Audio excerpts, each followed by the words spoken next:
in the beginning of the product, the voices that you hear, like, it doesn't always have to be the encouraging voices that are helpful. Those are helpful as well. But I think criticism is even more of a gift because it tells you, how to get better. So in the beginning, we had a position in the index that was a South African company, which all of its shares were invested in a Chinese company. So it was Naspers, and it was basically all invested in Tencent. And that was an investment that they made as a VC that worked out really well for them.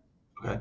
But as a result, all of their assets were tied to Tencent. And so that's something that the quant systematic rules-based strategy did not recognize, but our critics pointed it out. And that was the most helpful thing ever, because then we created a rule that was applied across the board that said if all of a company's assets are tied to the assets of an unincluded country, then that position is not eligible for inclusion. So we could then create the rule, apply it across the board, and make a better product. So now that company is no longer in the index, and for good reason. And so I think the voices that you hear as an entrepreneur, like, I most appreciated the critics.